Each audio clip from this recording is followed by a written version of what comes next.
오늘 하나님께서 주시는 말씀 신약성경 빌립보서 4장 8절에서 13절까지 말씀입니다. 322페이지 신약성경 322페이지 빌립보서 4장 8절에서 13절까지 하나님의 말씀을 함께 봉독하겠습니다. 시작.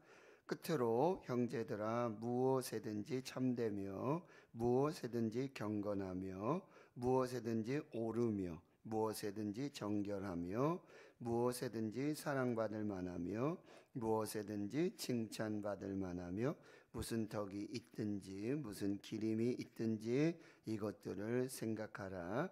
너희는 내게 배우고 받고 듣고 본 바를 행하라. 그리하면 평강의 하나님이 너희와 함께 계시리라. 내가 주 안에서 크게 기뻐함은 너희가 나를 생각하는 것이 이제 다시 싹이 남이니 너희가 또한 이를 위하여 생각은 하였으나 기회가 없었느니라. 내가 궁핍함으로 말하는 것이 아니라 어떠한 형편에든지 나는 자족하기를 배웠노니 나는 비천에 처할 줄도 알고 풍부에 처할 줄도 알아. 모든 일 곧 배부름과 배고픔과 풍부와 궁핍에도 처할 줄 아는 일체의 비결을 배웠노라. 내게 능력 주시는 자 안에서 내가 모든 것을 할 수 있느니라. 아멘. 사도 바울은 로마의 감옥에 있으며 이제 빌립보 교회와 성도들에게 편지를 썼습니다. 빌립보서는 가장 중요한 그 편지의 목적 중에 하나는 이제 빌립보 교회에 대한 그런 사랑들 그리고 섬김 또 기도를 감사하며 또 격려하고 또 디모데와 또 에바프로디도를 또 보내면서 그 소식들 그 관계를 또 계속해서 유지하기 위한 그런 목적으로 이 편지를 씁니다. 그럼에도 불구하고 사도 바울은 곳곳에 이 교회와 성도들이 지키고 행하여야 할 아주 중요한 그런 신앙의 원리 그런 교훈들을 또 계속해서 주고 있습니다. 그래서 어제 새벽에 말씀에 보면은 주 안에서라. 빌립보서에서 계속 반복되는 단어 중에가 하나가 주 안에서. 헬라어로 in Christ. 주 안에서. 여러분, 우리가 축구라든지 스포츠 이런 경기를 보면 각각 선수들이 있어야 할 포지션이 있습니다. 위치가. 공격수든지 뭐 수비수든지 오른쪽이든지 왼쪽이든지 그렇게 각각 서 있어야 할 자리가 있단 말이죠. 근데 그리스도인의 위치, 그리스도인은 어디에 있어야 되나? 주 안에 있어야 됩니다. 예수 안에, 예수님과 함께. 이 신앙의 포지션이 굉장히 중요합니다. 누구랑 함께 있느냐? 어디에 있느냐? 주 안에서 서라. 그리고 또 말했죠. 주 안에서 같은 마음을 품으라. 주 안에서 항상 기뻐하라. 주 안에서 기뻐하라. 또 관용을 모든 사람에게 알게 하라. 왜요? 주께서 가까우시니라.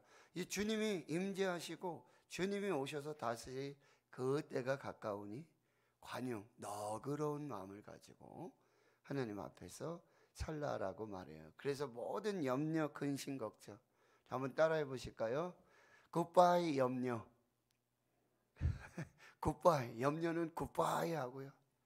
웰컴 평안입니다. 굿바이 염려를 굿바이 하면 평안이 옵니다. 그 안에 비결은 뭐죠?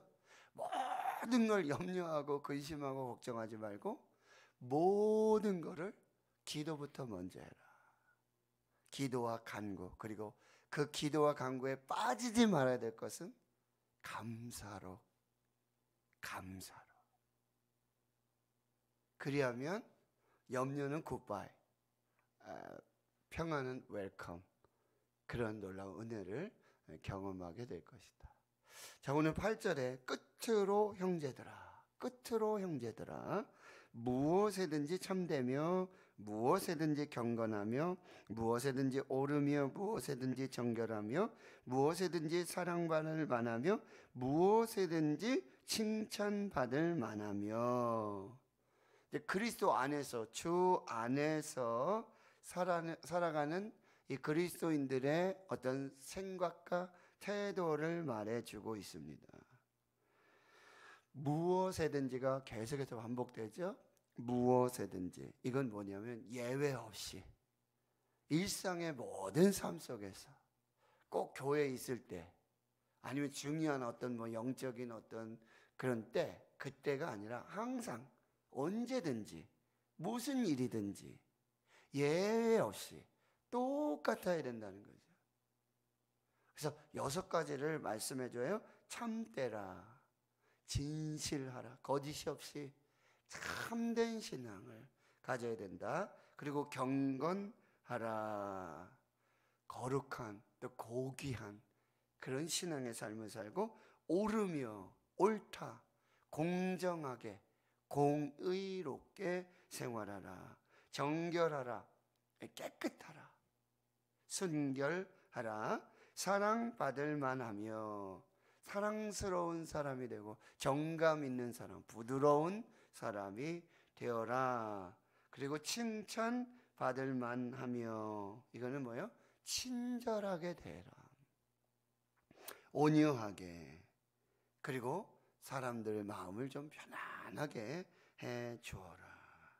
그것이 덕이 되고 그것이 기름이 될 것이고, 너희는 항상 일상에서 무엇이든지 어떤 형편에서든지 이 6가지 그리스도인의 신앙의 태도와 그 삶의 생각들을 가지고 살아라. 이 생각하라, 이들 항상 염두에 두라는 거예요. 생각 없이 그냥 되는 대로 형편 따라 살지 말고 생각 좀 하면서 살아라. 내가 지금 막 화가 나는데 도저히 이해를 못 하겠는데, 너무 짜증나는데, 그런 기분대로 감정대로 그렇게 살지 말고, 내가 너무 화가 나는데, 너무 짜증이 나. 보자, 이게 정말 짜증낼 일인가? 화를 낼 일인가? 내가 혹시 오해하고 있지 않을까? 이유가 있지 않을까? 무슨 일이지? 생각을 하라는 거죠. 그냥 기분대로, 감정대로 그냥 막 소리 지르고 다 쏟아붓고, 그러고 나서 나중에 수습하고 이러지 말고, 무슨 일이지? 이게 진짠가? 가짠가? 이게 무슨 상황이지? 감정에, 기분에 휘둘리고 휩쓸리지 말고, 하나님 앞에서 무엇이든지, 이게 참된 일인가? 이게 경건인가? 이게 옳은 일인가? 이게 정결한 것인가? 사랑받을 만한 일인가? 칭찬받을 만한 일인가? 여기 생각을 해라. 자, 오늘 기분대로, 감정대로 살지 말고, 무슨 일이든지 어떠한 상황이든지 어떤 형편이든지 잘 생각해라. 예, 그리고 2번째는요, 너희는 내게 배우고 받고 듣고 본바를 행하라. 2번째는 행하려야 해요. 근데 4가지 사도 바울은 이제 교회와 성도들에게 가르쳐줬죠. 배우고 받고 듣고 보았다. 이게 딱 과거형으로 되어 있습니다. 그러니까 빌립보 교회와 성도들은 사도 바울에게서 복음을 배우고 복음을 받고 복음을 듣고 복음을 실제로 보았어요. 자, 그럼 우리의 신앙은 이제 어떤 단계가 돼요? 이렇게 배운 것으로 끝나지 말고, 그것을 뭐예요? 행하는 신앙으로. 우리가 요 전에 공부할 때 야고보서를 보지 않았어요? 야고보서가 뭐죠? 행함이 없는 믿음은 곧 죽은 믿음이다. 영혼 없는 몸이 죽은 거와 마찬가지로 행함이 없는 믿음은 곧 죽은 믿음이라. 많이 배워요. 이것도 배우고 이것도 배우고 구약도 배우고 신약도 배우고 참 많이 배워요. 그리고 많이 듣지요. 많이 봐요. 그런데 거기에서 그치면 안 된다는 거예요. 어디까지요? 행함으로 나아가는 신앙이 되어야 한다라고 하는 것입니다. 실천하는 삶이 돼야 돼요. 구약의 최고의 계명이 뭐였죠? 10계명인데 한 바리새인이 와서 크고 첫째 되는 계명이 무엇입니까? 성경에 뭐라고 하더냐? 마음 다하고 힘을 다하고 뜻을 다하고 목숨 다해서 하나님을 사랑하라 하셨습니다. 그래? 그럼 너도 가서 그와 같이 행하라. 그렇게 하나님 사랑하고 내 이웃을 내 몸과 같이 사랑하라. 이게 크고 첫째 되는 계명이다. 모든 율법과 선지자의 말씀이다. 그 선한 사마리아인의 비유를 예수님이 들어주신 거예요. 너 그렇게 잘 알고 있네. 너 참 똑똑하네. 참 귀하다. 그리고 예수님 말은 한 부자 청년이 와가지고는 내가 어려서부터 율법을 다 지키고 다 했습니다. 그래, 잘했다. 그럼 가서 그와 같이 해라. 네가 배운 거, 네가 알고 있는 거, 그를 행하는 삶을 살아라. 사마리아인이 강도 맞아서 그번 죽을 때 다 됐는데 지금 즉시 이거 어떻게 조치를 하지 않으면 죽는데, 내가 지금 레위인이고 제사장이고 유대인이고 이게 무슨 상관이에요? 제사 드리고 오다가 시체 만지거나 그런 부정한 거 만지면은 내가 부정해지니까 내가 드린 예배, 내가 드린 어떤 그런 거는 예물은 다 보정을 타니까 못 본 채 하고 다 지나가요. 그렇죠? 그러나 사마리아 사람은 어떻게 해요? 치료해주고 그리고 여관으로 데려가고 가서 내가 여행 중이었어요. 내가 여행하고 돌아올 테니까 더 비용이 들면 그때 청구해라. 내가 줄게. 너도 가서 너도 그와 같이 행하라. 아는 건 많아요. 많이 배웠어요. 많이 보고 많이 들었어요. 근데 어떻게 하라고요? 행하라. 행하라. 자, 오늘 내가 행해야 될 건 뭐냐? 내가 그동안 알고 있었는데 내가 실천해야 돼. 사랑이 뭔가? 섬김이 뭘까? 한번 또 여러분 잘 묵상하시면서 이제는 행동하라. 그리하면 평강의 하나님이 너희와 함께 계시리라. 평강, 샬롬. 이것은 유대인들에게, 당시 그리스도인들에게 어떻게 보면 가장 참 축복 중의 축복이에요. 어제 새벽에도 말씀드렸지만 여러분, 음료하지 말고 기도와 간구로 감사함으로 안 할 때 하나님이 주시는 것이 뭐였죠? 마음과 생각을 지켜주시고 뭐요? 평강의 하나님이 함께 하신다. 평강을 주신다. 이 평강, 평안, 샬롬, 이건 너무나 귀한 하나님의 은혜와 축복 중에 하나예요. 그런데 너희는 내게 배우고 받고 듣고 본 바를 행하라. 여러분, 이 말 중에는 뭐냐면 빌립보 교회에 많은 거짓 교사들이 있어요. 율법을 지켜야 된다. 그거 하지 않으면 안 된다. 바울의 복음 외에 또 다른 거 해야 된다 라고 하는 계속. 그러니까 이 성도들이 헷갈리는 거예요. 지금 바울은 감옥에 가 있고 바울이 전한 복음은 이건데 거짓 교사들이 와서 자꾸 이상한 복음, 갈라디아서에는 뭐야? 다른 복음 자꾸 헷갈리는 거예요. 그러니까 이상하다. 바울 우리 목사님이 가르쳐 주실 때는 이렇게 가르쳐 주시고 이렇게 하라고 하셨는데 이 사람들은 또 딴소리 한단 말이죠. 이거 할까 말까. 이거 안 하면 바울 목사님한테 혼날 텐데 이 사람들 지금 이렇게 막 가르치는데 이게 뭐 해야 되지? 막 두려운 거예요. 믿음으로 구원받는다 그러는데 거기 또 할례를 받아야 되나? 또 무슨 율법을 지켜야 되나? 무슨 법을 지켜야 되나? 뭐 어떻게 해야 되지? 평강이 없어, 신앙생활 하면서도.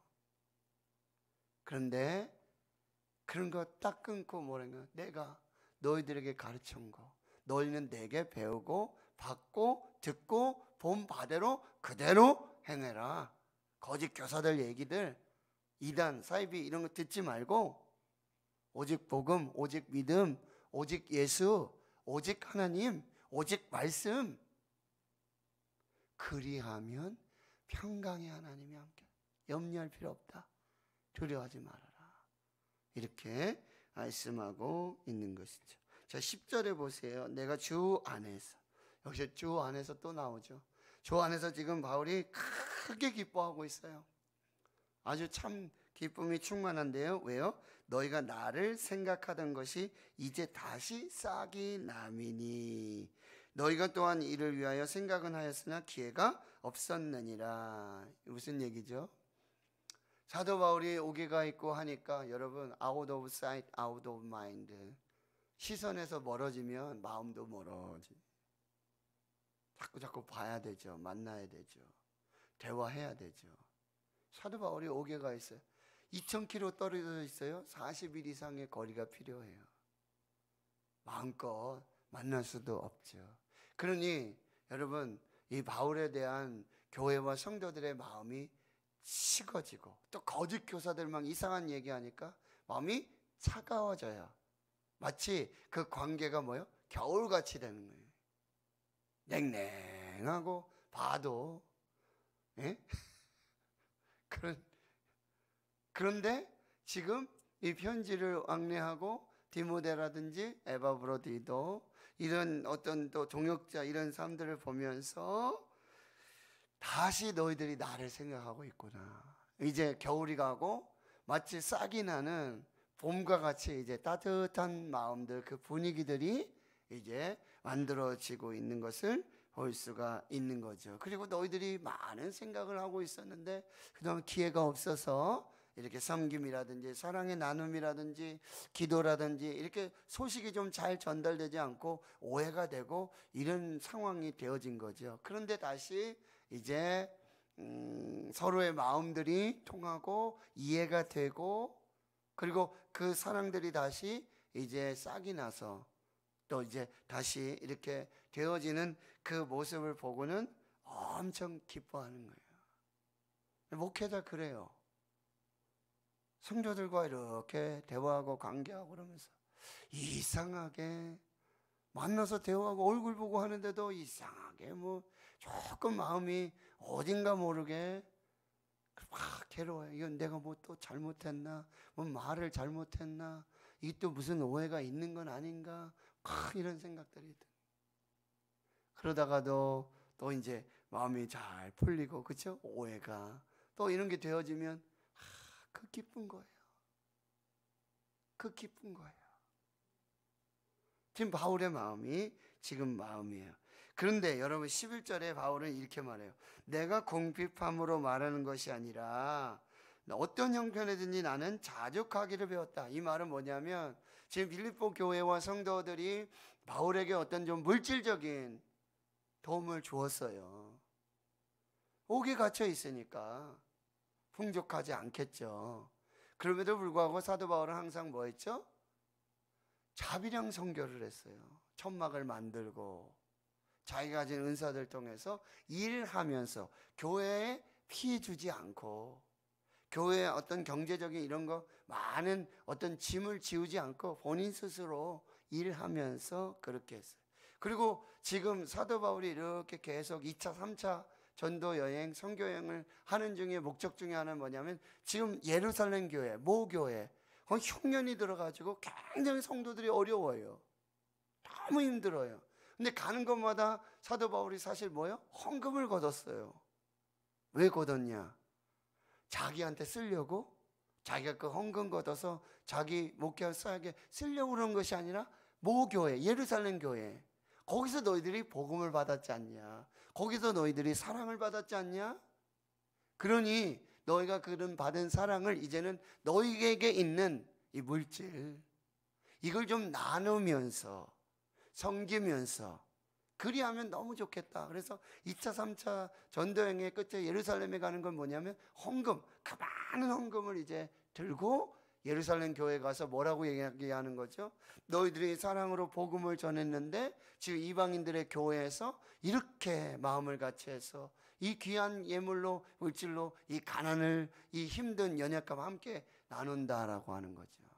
사도 바울이 지금 빌립보 교회의 성도들을 통해서 이런 물질적인 재정적인 어떤 이 도움을 지금 계속 잊고 있는 거죠. 그런데 그게 와서 내가 기쁜 게 아니라는 거예요. 그 헌금이 와서, 그 물질이 와서 내가 좀 감옥 생활이라든지 이런 거에 좀 편리해지고 좀 경제적으로 나아졌기 때문에, 내가 풍족해졌기 때문에 내가 형편이 궁핍했는데 이제 좀 그 형편이 나아져서 그거 기뻐하는 것이 아니라는 거죠. 온 그 후원금, 그 헌금 때문에 내가 기뻐하는 것이 아니라는 것입니다. 이게 무슨 얘기죠? 내가 궁핍함으로 말하는 것이 아니라 어떤 형편이든지 나는 자족하기를 배웠다. 그리고 너희 마음에 다시 이 사랑의 마음 오해가 풀리고 이렇게 되어지는 이런 과정, 무슨 얘기입니까?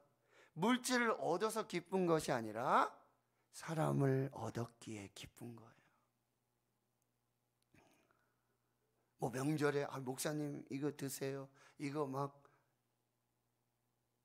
그거 뭐 받고 그거 좋아서 야 내가 이렇게 인정받는구나, 이게 아니에요.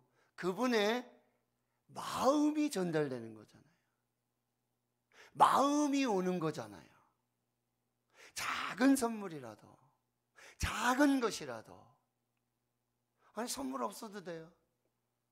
전화하셔가지고 목사님 감사합니다, 한마디, 문자 한 통, 그것만 해도 여러분 너무 감사한 거예요. 너무 기쁜 거예요. 왜요? 마음이 통하니까. 사도 바울이 지금 그 헌금 받아가지고 그 감옥살이 하는데 그 좀 여유있게, 그게 기쁜 게 아니라 교회와 성도들의 그 마음, 사랑, 그 섬김을 기억하게 되면 그게 기쁜 거예요. 목회자의 마음이에요. 그게 기쁜 거예요. 사도 바울은 그 기쁨을 나누고 있는 것입니다. 물질을 얻어서 좋은 게 아니라 마음을 얻어서, 사람을 얻어서 너무 기쁜 바울의 모습이에요. 그러면서 뭐라고 얘기합니까? 나는 어떤 형편이든지 자족하기를 배웠다. 그러니까 12절에 비천에 처할 줄도 알고 풍부에 처할 줄도 알고 모든 일, 배부름과 배고픔과 풍부와 궁핍의 모든 일체를 배웠다. 나는 가난할 때는, 궁핍할 때는 거기에 또 하나님의 은혜로 살았다는 거죠. 목회를 하다 보면 그래요. 어느 교회 가면 살을 많이 줘요. 풍부하게 주는 교회가 있어요. 그런데 살을 많이 주니까 다른 사랑이 없어요. 아니 뭐 살을 많이 주는데, 월급 주는데 뭐.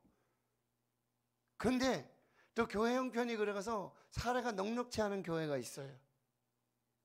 그러면요 얼마나 많은 사랑이 있는지 몰라요. 새벽에도 김치도 가져오시고, 호박 땄다고 호박 가져오시고, 고추 땄다고 고추 가져오시고, 상추 해서 상추 가져오시고.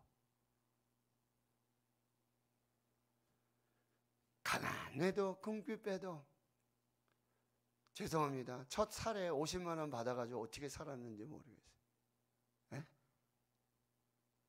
11조하고 뭐 감사하고, 그때 교회 건축한다고 첫 사역지 가서 50만 원 받았어요. 그래도 은혜로 살아요. 은혜로 사는 거예요. 근데 더 어려운 건 뭔지 아세요? 차라리 가난하고 궁핍하고 잘 못 먹고 잘 못 입고 못 쓰고 그러는 건 차라리 좀 참고 그럼 낫죠. 근데 풍부할 때 더 조심해야 돼요. 그러니까 우리는 이 두 가지를 잘 살펴야 돼요. 여러분, 잠언 30장에 보면 그 아굴의 잠언 기도가 뭐예요? 하나님, 내가 죽기 전에 두 가지 주세요. 나로 너무 부하게 하지 말아주세요. 그래서 하나님을 모른다, 교만해서 자만해가지고 하나님 모를까 두렵습니다. 그리고 너무 가난하게 하지 말아주세요. 내가 너무 가난해가지고, 하나님 믿는 사람이, 예수 믿는 사람이 너무 가난해가지고, 아니 예수 믿는다 그러면서, 하나님 믿는다 그러면서 이렇게 가난해? 하나님 욕되게 할까 두렵습니다. 하나님, 내가 죽기 전에 두 가지 구하겠습니다. 너무 부어서 교만해서 하나님 없다고 하지 않도록 해주시고, 너무 가난해서 하나님 영광 가려우지 않도록 하나님, 그 기도를 하는 거죠. 여러분, 때는 살다 보면 또 어려울 때 있어요. 가난할 때 있잖아요. 쓰고 싶을 때 못 쓰고, 나누고 싶을 때 마음은 온이로되, 정말 목사님 뭐 이렇게 좀, 그거 다 알아요. 그때도 하나님의 은혜로 사시고, 더 풍부할 때, 풍족할 땐 또 나누시면서 가난한 이웃들, 없는 사람들 또 잘 살피시면서 그렇게 살라고 말씀하고 있다라고 하는 거예요. 자족, 이 일체의 비결을 한번 배워보고요. 그래서 여러분 13절에 내게 능력 주시는 자 안에서 내가 모든 것을 할 수 있느니라. 여러분, 이 말씀을 우리가 많이 오해하죠. 하나님만 믿으면, 예수님만 믿으면, 믿음으로 기도하면 불가능은 없다. 불가능은 없다. 막 이렇게 우리가, 내게 능력 주시는 안에서 내가 모든 걸 할 수 있다. 여러분, 이 무슨 얘기냐면, 내가 가난하고 궁핍할 때도 하나님의 은혜와 하나님의 능력으로 주 안에 있으면, 하나님과 관계하고 있으면 다 사는 거예요. 그리고 풍부할 때도 하나님 안에 있으면 그 교만하지 않고 자만하지 않고 하나님의 은혜로 사는 거예요. 이게 내게 능력 주시는 자 안에서, 하나님 안에 있으면 가난할 때도 하나님의 은혜로 살고, 비천할 때도 하나님의 은혜로 살고, 부족할 때도 하나님의 은혜로 살고, 하나님 안에 있으면, 예수 안에 있으면 풍부할 때도 다 하나님의, 나는 이 자족과 이 일체의 비결을 배웠으니 능력 주시는 그 하나님 안에서, 예수 안에서 모든 것을 할 수 있어요. 가난도 살 수 있고 풍부도 살 수 있고. 오늘 그 하나님의 은혜를 구하시고 하나님 앞에 서시는 이 복된 하루가 되기를 축원합니다. 무엇이든지 여러분 감정 따라, 기분 따라 그렇게 살지 마시고 꼭 하나님 앞에서 이게 옳은 일인지, 이게 맞는 일인지, 이게 좋은 일인지 나쁜 일인지 잘 생각하시고 기도하시면서, 그리고 많이 배우는 거 좋아요. 많이 보고 듣고 좋아요. 그걸 꼭 실천하는 삶이 될 수 있도록. 그리고 여러분, 사역보다도 뭐라 그랬죠? 사람이 중요합니다. 사람의 마음을 얻는 것, 사람을 얻는 것, 이건 참 사역의 큰 기쁨이요 감사라는 것. 때로는 궁핍해도 하나님의 은혜가 또 있어요. 살 수 있어요. 걱정하지 마시고 염려하지 마시고, 그 안에 자족과 그 모든 그 삶의 비결들을 주 안에서 배우시면서 하나님의 은혜에서, 능력 주시는 자 안에서 모든 삶 속에서 하나님의 은혜를 누리시길 주의 이름으로 축원합니다. 아멘. 자, 오늘 말씀을 우리가 마음에 새기시면서, 그리고 이제 또 설 명절 당합니다. 예수 믿는 형제와 자매들도 있지만 그렇지 않은 또 친지 형제 자매들이 있어요. 잘 정말 복된 명절이 될 수 있도록 내일 신년특별 금요 아파기도회를 위해서 또 기도해 주시고요. 우리가 또 주일 예배, 또 우리 안에 무너진 여호와의 제단은 없는가, 이 부분들을 살피시면서 우리 함께 기도하시면서 하나님 앞에 나아가도록